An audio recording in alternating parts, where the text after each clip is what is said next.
তিনি কখনো স্বৈরাচারের সাথে কখনো আপোষ করেননি। তিনি ওই স্বৈরাচারের মিথ্যা মামলায় দীর্ঘদিন কারো অন্তরীণ অবস্থায় ছিলেন এবং আমাদের প্রিয় নেত্রী দেশনেত্রী আজকে আমাদের মাঝ থেকে হারিয়ে গেছেন।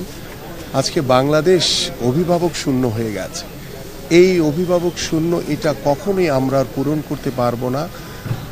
যে মা, যে নেত্রী, যে গণতন্ত্রের কথা বলেছেন, সেই মানুষটিকে আমরা হারিয়ে ফেলেছি। আমাদের এই ক্ষতি এটা কখনোই আমরা পূরণ করতে পারবো না। বাস্তবতা সাথে কবে কথা বলতে পারছিলেন? আমার যে স্মৃতিচারণ, সেই স্মৃতিচারণ আমি দু একটি বিষয় বলতে চাই আপনাদের সামনে।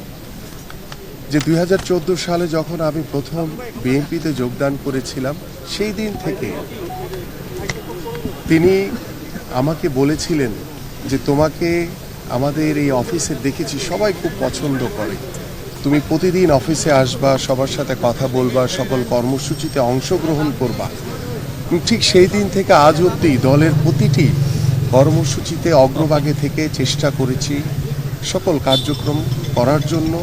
এবং আমার এই প্রিয় নেত্রীর যখন এই কথাগুলো আমার মনে পড়ে, আমি সবসময় উৎসাহিত হই, ইন্সপায়ার হই যে আমাকে ভালো কিছু করার প্রত্যয় আমাকে আশা জাগায়, গণতন্ত্রের পক্ষে কথা বলার জন্য আমাকে আশা জাগায়। এবং আমি যখন প্রথম অ্যারেস্ট হয়েছিলাম সেই দিন শিয়া বাটার ও ভিটামিন ই সমৃদ্ধ লিলি বিউটি সোপ, তারুণ্যময় উজ্জ্বল ত্বকের জন্য। রিমার্ক। আমার প্রিয় নেত্রী আমাদের মাননীয় মহাসচিবের কাছে বলেছিলেন যে আমিনুলকেও ওরা অ্যারেস্ট করেছে।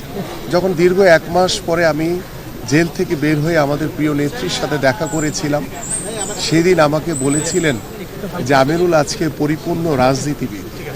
এবং আমি যেদিন যোগদান করেছিলাম সেদিন বলেছি যে তোমরা যে দুঃসময়ে বিএনপিতে আসছো, বিএনপি তোমাদের সব সময় মূল্যায়ন করবে। এবং আমাকে 2016 সালে যে কাউন্সিল আমাদের দেশনেত্রী বেগম খালেদা জিয়া, আমাদের মাননীয় ভারপ্রাপ্ত চেয়ারম্যান জনাব তারেক রহমান আমাকে স্পোর্টস সেক্রেটারি হিসেবে দায়িত্বভার দেন।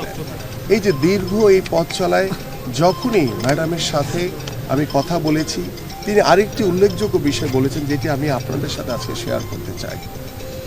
তিনি খেলোয়াড়দেরকে খুব পছন্দ করতেন। আমি একদিন জিজ্ঞেস করেছিলাম ম্যাডামকে যে ম্যাডাম আমাদের এই ভবিষ্যৎ কি, আমরা কি করব? তিনি তখন একটি কথা বলেছিলেন যে আমিনুল, আমি কখনো প্রধানমন্ত্রী হতে চাই না, আমি ক্ষমতা চাই না, আমি শুধু চাই বাংলাদেশের গণতন্ত্র ফিরে আসুক, বাংলাদেশের মানুষ শান্তিতে থাকুক, এটুকুই আমার চাওয়া। সেদিন তার কথা শুনে আমার দু চোখ দিয়ে অঝরে পানি পড়েছিল। ম্যাডাম সেদিন আমাকে সান্ত্বনা দিয়েছিলেন যে আল্লাহর উপর ভরসা রাখো, এই স্বৈরাচারের পতন একদিন বাংলাদেশের মাটিতে অবশ্যই হবে। আমরা সেই প্রিয় নেত্রীকে আমরা হারিয়ে ফেলেছি। আমরা সকলের কাছে, দেশবাসীর কাছে দোয়া চাই যে আমাদের প্রিয় নেত্রীর জন্য আপনারা দোয়া করবেন।